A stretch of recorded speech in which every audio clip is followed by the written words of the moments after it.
Heading लिखो, ठोसों के चुंबकीय गुण। लास्ट हेडिंग है इस चैप्टर की, ठोसों के चुंबकीय गुण। आज चैप्टर समाप्त। कॉपी देखोगे, 2-3 दिन नहीं आया तो तुम जानो।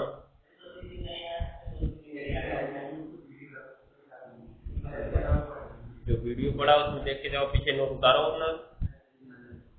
क्या टाइम नहीं है मत उतारो, क्या करोगे? चलो लिखना शुरू करो आगे।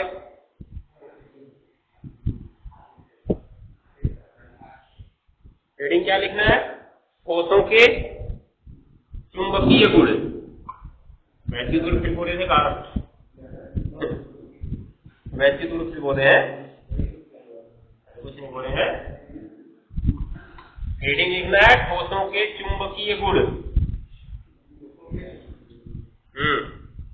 Magnetic properties of solids. ठोसों के क्या ये बना लो,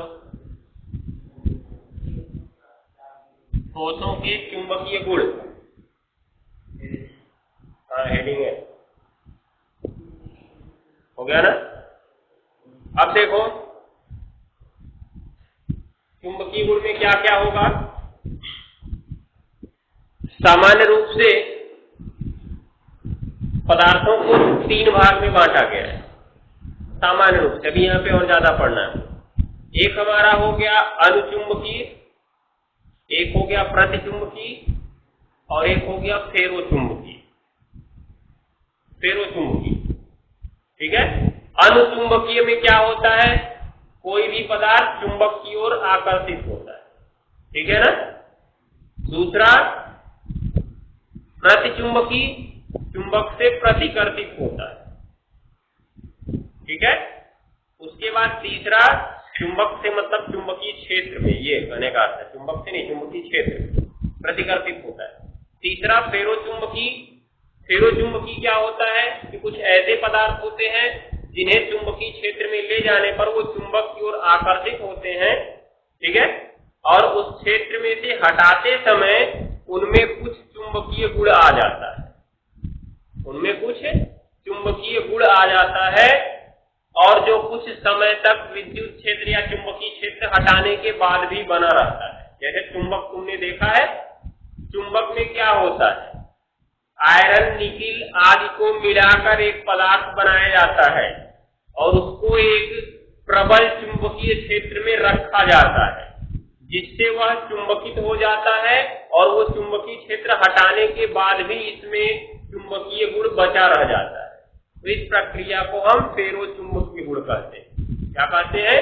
फेरोचुंबकीय। तो सामान्य रूप से तो ये होते हैं, लेकिन यहाँ पे एक लौह चुंबकीय भी बढ़ जाएगा और एक शायद कौन सा बढ़ेगा? प्रतिलौह चुंबकीय बढ़ जाएगा। 2 और बढ़ जाएंगे यहाँ पे, एक लौह चुंबकीय, एक प्रतिलौह चुंबकीय। तो लिखो इसमें, क्योंकि यहाँ पे लोहे को महत्व दिया जाता है, लोहे की मात्रा काफी ज्यादा होती है, इसलिए इसको 2 प्रकार बढ़ा दिया गया। तो सामान्य जो 3 प्रकार है वो हमको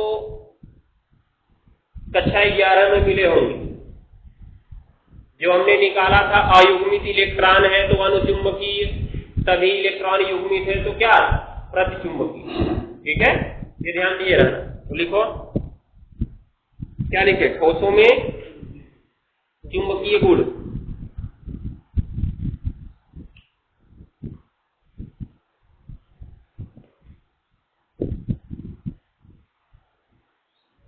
देखो, ठोस पदार्थों को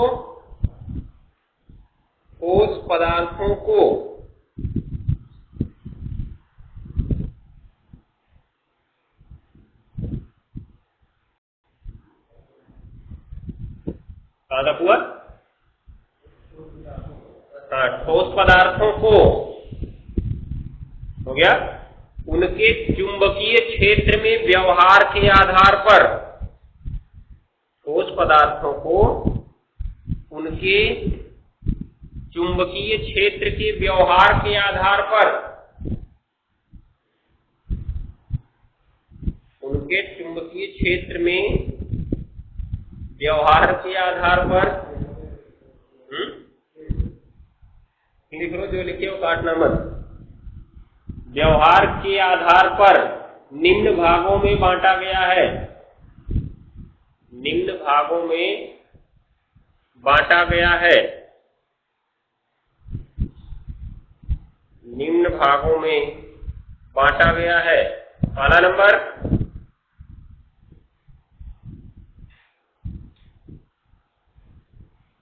अनुचुंबकीय पदार्थ,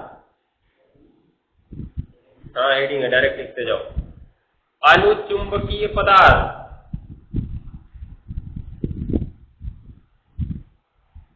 अनुचुंबकीय पदार्थ।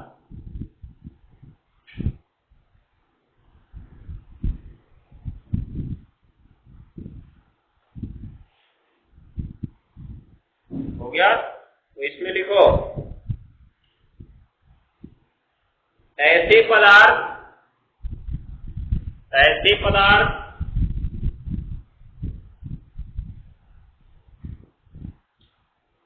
जिन्हें चुंबकीय क्षेत्र में ले जाने पर, जिन्हें चुंबकीय क्षेत्र में ले जाने पर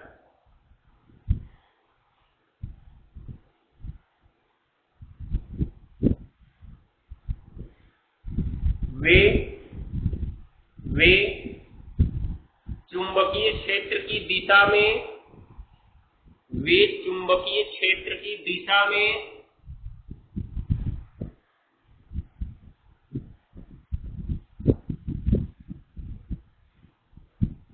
वे चुंबकीय क्षेत्र की दिशा में,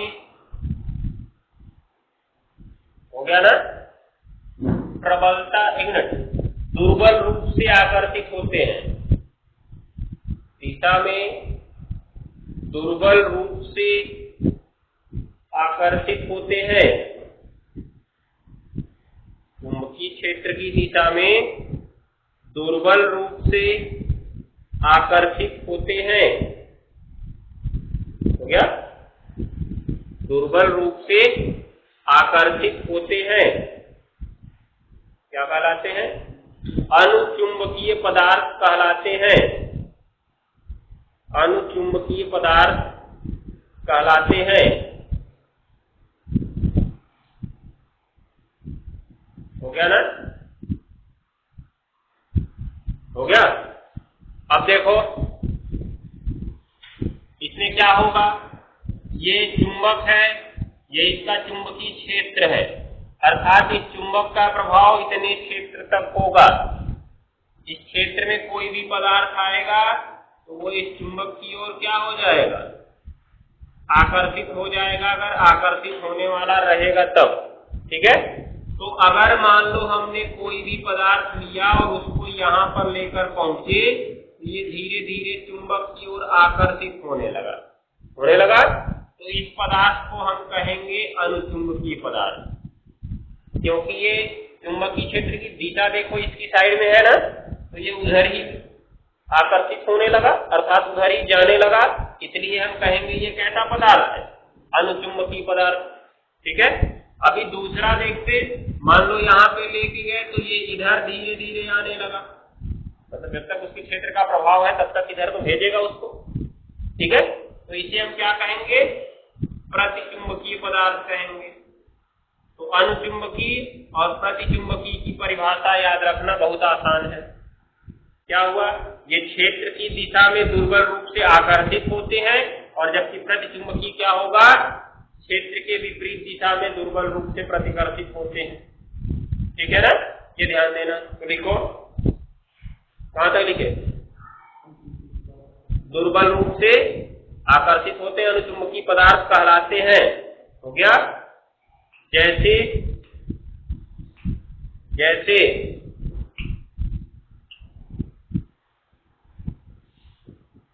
जैसे हम लोग लिख सकते हैं chromium, chromium, Cr, manganese, chromium, manganese. हो गया? इसके बाद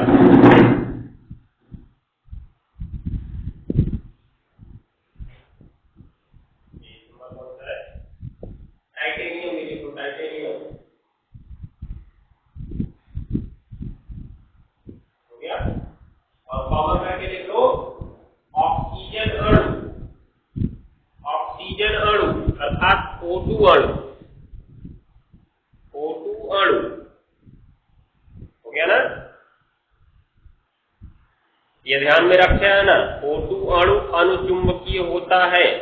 क्या होता है? अनुचुंबकीय। ये पूछा गया सवाल है। ऐसा क्यों? क्योंकि अभी जो हम नीचे इंडिकेट पॉइंट लिखने वाले हैं उससे हमारा कंफ्यूजन क्रिएट हो जाएगा इसके लिए। क्यों होगा? क्योंकि लिखो पहले उसको, तब पता चलेगा। इंडिकेट पॉइंट लिखो। सामान्यतया अनुचुंबकीय पदार्थों में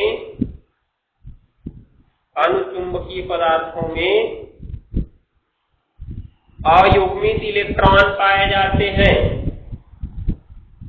अयुग्मित इलेक्ट्रॉन पाए जाते हैं, ये ध्यान देना। अर्थात जिनमें अयुग्मित इलेक्ट्रॉन होगा सारे के सारे क्या होंगे? अनुचुंबकीय होंगे। क्या होंगे? अनुचुंबकीय। तो अब देखो, अगर हम O2 अणु लेते हैं, क्या लेते हैं जी? O2 अणु। तो इसमें ऑक्सीजन और ऑक्सीजन के बीच बनता है डबल बॉन्ड, और ऑक्सीजन का परमाणु क्रमांक तुम जानते हो 6। बोहर-बरी नियम से इसका इलेक्ट्रॉनिक विन्यास लिखोगे तो 2,4। क्या लिखोगे? 2,4। ठीक है। तो अब क्या होगा? ये ऑक्सीजन डबल बॉन्ड ऑक्सीजन है। ये लिखते जा रहे हैं, तुम लोग दिमाग नहीं लगा रहे। ऑक्सीजन का होता है 8 और लिखते हैं इसको 2,6। बाहरी कोश में इसके कितने इलेक्ट्रॉन? 6 इलेक्ट्रॉन। कितने इलेक्ट्रॉनों की जरूरत? 2 इलेक्ट्रॉनों की जरूरत। इसलिए ये दूसरे ऑक्सीजन से 2 बंध बना लेता है और इसका काम हो जाता है। ठीक है। तो कैसे बनता है? ये हमने 11 में पढ़ रखा है इसको। 2 इलेक्ट्रॉन इसने अपना दिया, 2 इलेक्ट्रॉन इसने अपना दिया, बाकी 4 इसने अपना रखा हुआ है और 4 इसने अपना रखा हुआ है। देख रहे हो ना? गोला इसका बना और गोला इसका बना। इसमें कहीं भी कोई अकेला इलेक्ट्रॉन दिखा? देखो, ये भी युग्मित 2 के जोड़े में, ये भी युग्मित, ये भी युग्मित, ये भी युग्मित, ये भी युग्मित है, ये भी युग्मित है। कोई भी अकेला इलेक्ट्रॉन मिला है इसमें?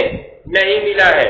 इसमें सभी युग्मित इलेक्ट्रॉन दिख रहे हैं, फिर भी यह अनुचुंबकीय होता है। क्यों?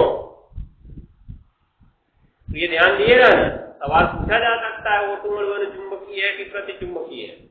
तो जो उसमें आ गए कि O2 में इलेक्ट्रॉन सभी तो युग्मित है, इसलिए ये क्या होगा? प्रतिचुंबकीय होगा। लेकिन ये क्या होता है? अनुचुंबकीय होता है। इसकी व्याख्या कक्षा 11 में हमने MOT के आधार पर की थी, मॉलिक्यूलर ऑर्बिटल थ्योरी, परमाणु कक्षक सिद्धांत के आधार पर किया था।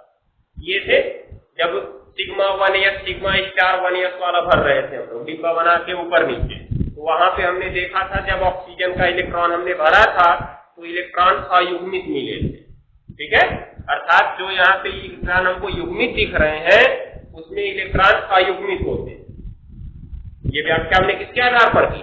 MOT के आधार पर की थी, जिससे पता चलता है कि ऑक्सीजन अनुचुंबकीय है। इसलिए बस यहाँ पे जानते रहो O2 भी अनुचुंबकीय होता है। ठीक। नीचे हम एक और इंडिकेट पॉइंट लिखेंगे, इसमें single indicate point. Single indicate point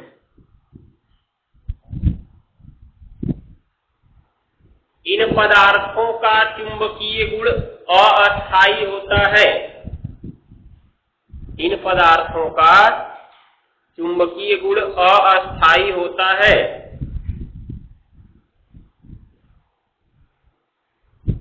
चुंबकीय गुण अस्थायी होता है। चुंबकीय गुण अस्थायी होता है, अर्थात क्षेत्र हटा लेने पर इनका चुंबकीय गुण भी समाप्त हो जाता है। अर्थात क्षेत्र हटा लेने पर इनका चुंबकीय गुण भी समाप्त हो जाता है।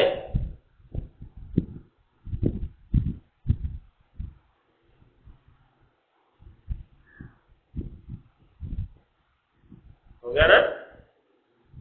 क्षेत्र हटा लेने पर इनका चुंबकीय गुण समाप्त हो जाता है। हो गया ना? अब लिखो दूसरा नंबर हेडिंग, प्रतिचुंबकीय पदार्थ। प्रतिचुंबकीय पदार्थ। तो प्रतिचुंबकीय में इसका ठीक उल्टा होगा। ये क्षेत्र की ओर धीरे धीरे आकर्षित हुआ तो ये क्षेत्र के विपरीत दिशा में धीरे धीरे प्रतिकर्षित होगा ना। परिभाषा ठीक उसी प्रकार से बनाएंगे। ऐसे पदार्थ जिन्हें चुंबकीय क्षेत्र में रखने पर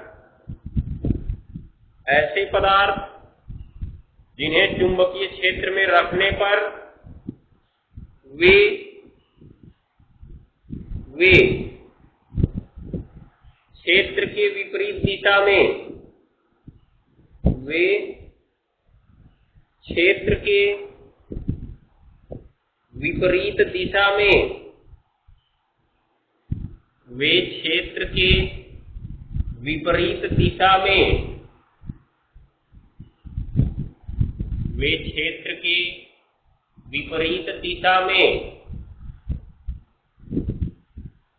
हो गया। वे क्षेत्र के विपरीत दिशा में दुर्बल रूप से प्रतिकर्षित होते हैं। क्षेत्र के विपरीत दिशा में दुर्बल रूप से प्रतिकर्षित होते हैं।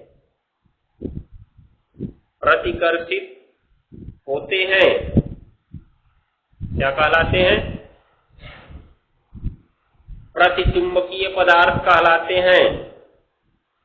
प्रतिचुंबकीय पदार्थ कहलाते हैं।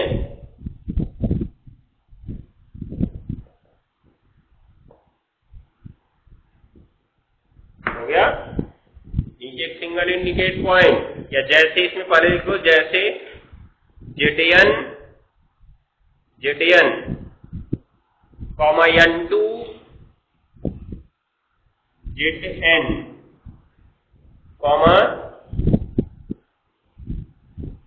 N2 Cu प्लस, फिर NaCl आदि। Cu प्लस कैसे होता है जी? Cu प्लस का कैसे होता है?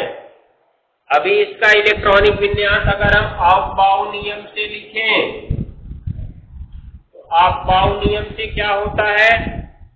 1s2 कॉपर का 29 होता है ना, 1s2 2s2 2p6 3s2 3p6 4s2 3d9 होना चाहिए।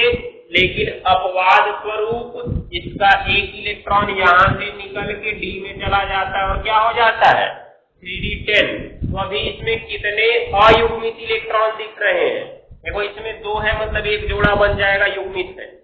इसमें भी 2 है, मतलब एक जोड़ा बन जाएगा। इसमें कितने हैं? 6, अर्थात 3 जोड़े बन जाएंगे, ये भी युग्मित है। इसमें 2 है, ये भी युग्मित है। इसमें 6 है, ये भी युग्मित है। इसमें 1 है, क्या ये युग्मित है? नहीं है। इसमें 10 है, ये भी युग्मित है। अर्थात इसमें एक अयुग्मित इलेक्ट्रॉन दिखा। तो कॉपर जो होता है अनुचुंबकीय होगा कि प्रतिचुंबकीय? कॉपर अनुचुंबकीय होगा, क्योंकि उसमें एक अयुग्मित इलेक्ट्रॉन दिखा। लेकिन जब हम बनाते हैं Cu+, तो इसका एक इलेक्ट्रॉन बाहर निकालना पड़ता है, और इलेक्ट्रॉन जब निकलते हैं तो हमेशा बाहरी कोश से निकलते हैं। कहां से निकलते हैं? बाहरी कोश से। तो इसमें सबसे बाहरी कोश कौन सा दिख रहा है? 3d10 4s1, ठीक है ना? क्यों? क्योंकि बाहरी कोश जो सामने लिखा गया है वही होता है। मतलब जो बाहरी कोश है, सामने लिखी गई सबसे बड़ी संख्या हो। क्यों? क्योंकि सामने 1 लिखा गया पहला, सामने 2 लिखा गया दूसरा, सामने 3 लिखा गया तीसरा, सामने 4 लिखा गया तो चौथा। तो सबसे बाहर कौन मिलेगा? चौथा कोश ना। और उसमें कितने इलेक्ट्रॉन है? एक इलेक्ट्रॉन। इसी को तुम निकाल दो बाहर। निकाल दिए तो इसका मतलब ये समाप्त हो गया। अब क्या बचा? 3p6 3d10। कोई अयुग्मित इलेक्ट्रॉन बचा? नहीं बचा। इसलिए जो हमारा Cu+ होता है प्रतिचुंबकीय होता है। तो अनुचुंबकीय में अयुग्मित इलेक्ट्रॉन होते हैं और प्रतिचुंबकीय में सभी इलेक्ट्रॉन क्या होते हैं? युग्मित होते हैं। क्या होते हैं? युग्मित होते हैं। कहां तक लिखे? आदि। हो गया ना? नीचे एक सिंगल इंडिकेट पॉइंट लिखो। सिंगल इंडिकेट पॉइंट प्रतिचुंबकीय पदार्थों में प्रतिचुंबकीय पदार्थों में सभी इलेक्ट्रॉन युग्मित होते हैं, सभी इलेक्ट्रॉन युग्मित होते हैं, जिससे इनका नेट चुंबकीय आघूर्ण शून्य हो जाता है, नेट चुंबकीय आघूर्ण शून्य हो जाता है, नेट चुंबकीय आघूर्ण शून्य हो जाता है। हो गया ना? ये ध्यान में रखना है। तो नीचे तीसरी हेडिंग लिखते हैं।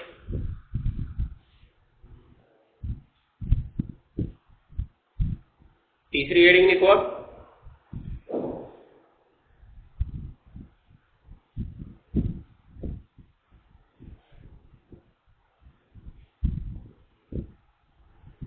तीसरी हेडिंग आएगा लौह चुंबकीय पदार्थ,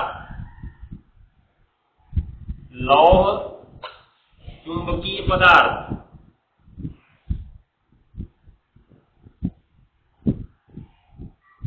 लौह चुंबकीय पदार्थ।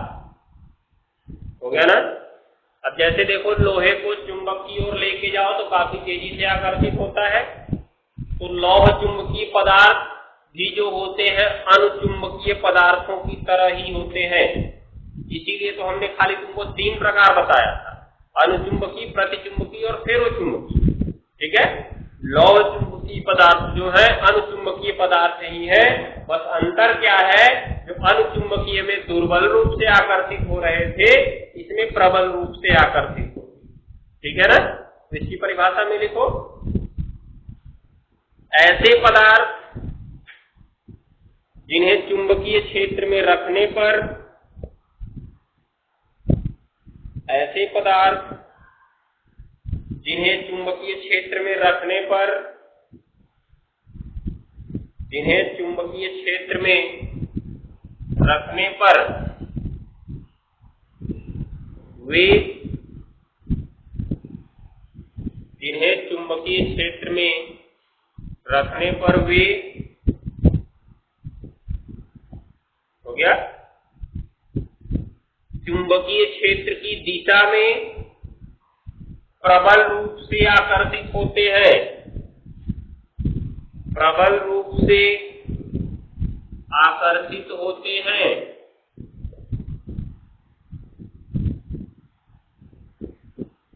प्रबल रूप से आकर्षित होते हैं, लौह चुंबकीय पदार्थ कहलाते हैं।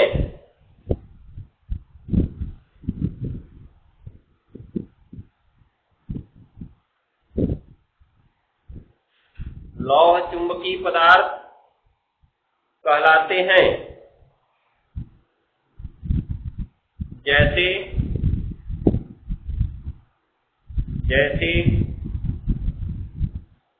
Fe, Co, Ni मतलब आयरन, कोबाल्ट, निकिल, अर्थात 26, 27 और 28। ठीक है ना?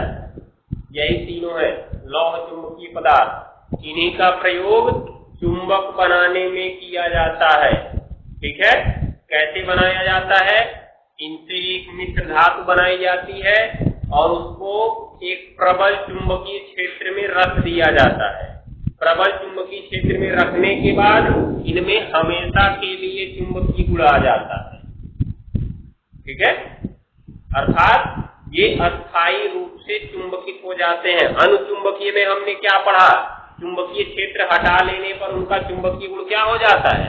समाप्त हो जाता है। लेकिन लौह चुंबकीय में क्या होगा? चुंबकीय क्षेत्र हटा लेने पर भी इनका चुंबकीय क्षेत्र बना रहता है, इसलिए इनका प्रयोग हम चुंबक बनाने में करते हैं। क्या बनाने में करते हैं?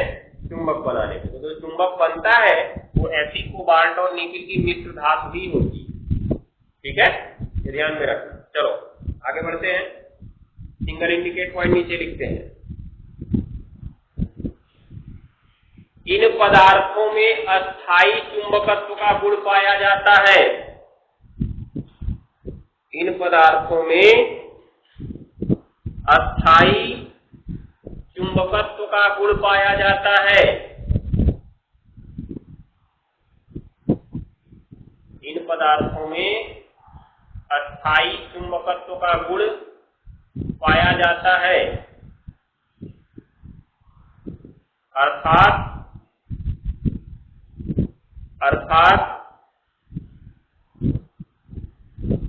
हो गया, इन्हें एक बार चुंबकीय क्षेत्र में रखने पर, अर्थात इन्हें एक बार चुंबकीय क्षेत्र में रखने पर, इन्हें एक बार चुंबकीय क्षेत्र में रखने पर ये अस्थायी रूप से चुंबकित हो जाते हैं।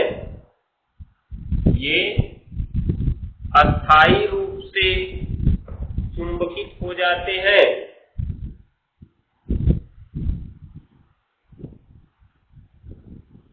हो गया ना? बस। नीचे नंबर 4 हेडिंग नंबर 4, प्रतिलौह चुंबकीय पदार्थ। प्रतिलौह चुंबकीय पदार्थ, प्रतिलौह चुंबकीय पदार्थ।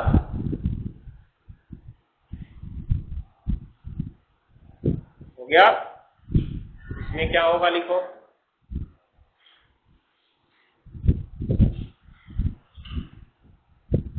ऐसे पदार्थ जिन्हें चुंबकीय क्षेत्र में रखने पर, ऐसे पदार्थ जिन्हें चुंबकीय क्षेत्र में रखने पर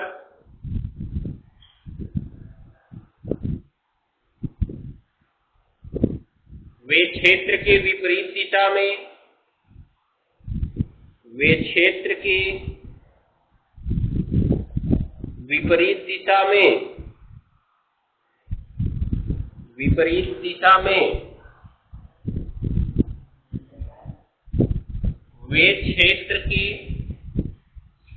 विपरीत दिशा में, वे क्षेत्र के विपरीत दिशा में प्रबल रूप से, वे क्षेत्र के विपरीत दिशा में प्रबल रूप से, प्रबल रूप से प्रतिकर्षित हो जाते हैं, प्रतिकर्षित हो जाते हैं। प्रतिलौह चुंबकीय पदार्थ कहलाते हैं। प्रतिलौह चुंबकीय पदार्थ कहलाते हैं।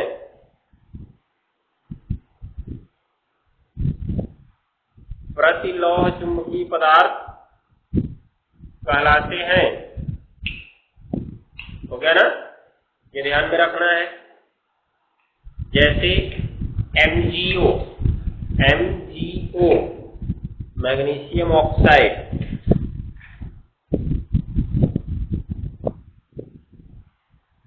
हो गया? नीचे लिख लो single indicate point, single indicate point. इन पदार्थों में, इन पदार्थों में अयुग्मित इलेक्ट्रॉन तो पाया जाता है।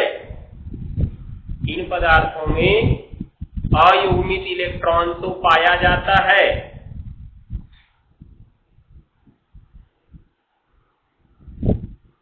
परंतु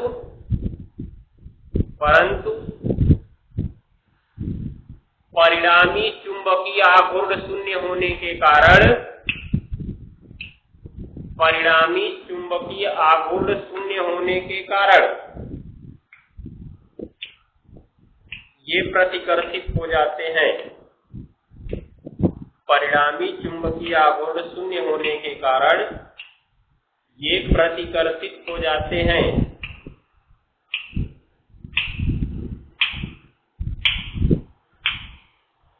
हो गया ना?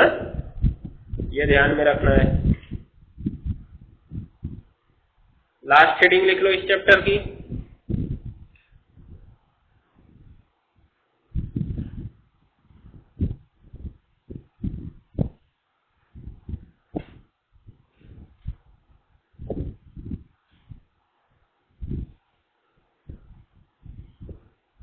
उसमें जैसे में खाली MgO लिखे हो, MgO के आगे कॉमा करके MnO भी लिख लो, मैग्नीज ऑक्साइड, मैग्नीज ऑक्साइड, और FeO लिख लेना, फेरस ऑक्साइड। इसमें भी ये गुण पाया जाता है, फेरस ऑक्साइड। हो गया ना? चलो आगे बढ़ो। लास्ट हेडिंग, फेरो चुंबकीय गुण, फेरो चुंबकीय गुण।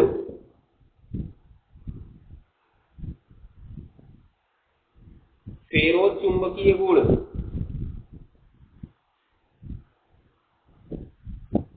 हो गया। इसमें लिखो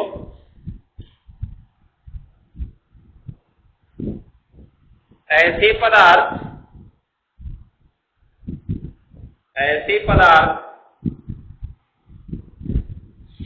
जिन्हें चुंबकीय क्षेत्र में ले जाने पर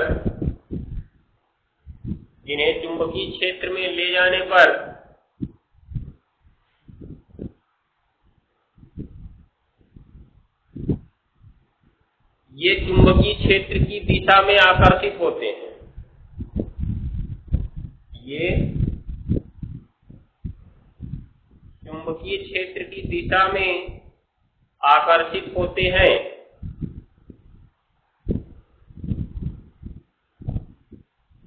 अर्थात इनमें चुंबकीय गुण आ जाता है, अर्थात इनमें चुंबकीय गुण आ जाता है।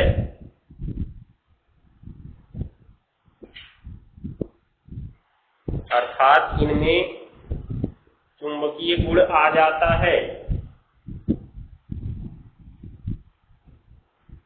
हो गया ना? परंतु जब इनका चुंबकीय क्षेत्र हटाया जाता है, परंतु जब इनका चुंबकीय क्षेत्र हटाया जाता है,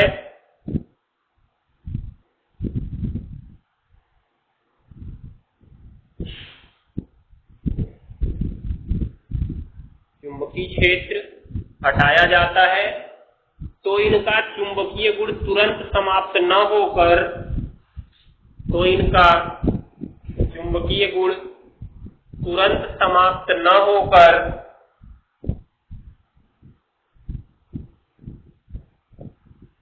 तो इनका चुंबकीय गुण तुरंत समाप्त न होकर कुछ समय तक बना रहता है, कुछ समय तक बना रहता है।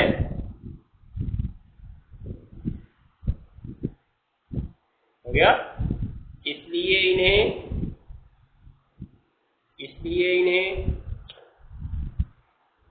क्या कहते हैं? फेरोचुंबकीय पदार्थ कहते हैं, फेरोचुंबकीय पदार्थ कहते हैं। हो गया ना? ये याद रखना है बस। जैसे लिख लो Fe3O4, जैसे Fe3O4। हो गया ना? इसका नाम ही फेरीफेरो ऑक्साइड होता है, फेरीफेरो ऑक्साइड। ध्यान देना, इसमें इस प्रकार का गुण पाया जाता है कि जब इसे चुंबकीय क्षेत्र में से हटाएंगे तो कुछ देर तक चुंबक की भांति व्यवहार करेगा, उसके बाद इसका चुंबकीय गुण समाप्त होगा। ठीक है? चैप्टर समाप्त हो गया। कल कॉपी चेक होगी, 2 दिन के बाद टेस्ट होगा, और कल से अगला चैप्टर शुरू करेंगे विलयन। जो टेस्ट में गायब होगा उसकी 3 दिन की छुट्टी रहेगी, समझे रहना। इसलिए टेस्ट में आना जरूर, चाहे कुछ लिखो या मत लिखो, लेकिन आना अवश्य। कल कॉपी चेक करेंगे और साथ में कुछ इंपॉर्टेंट चीजें भी बता देंगे।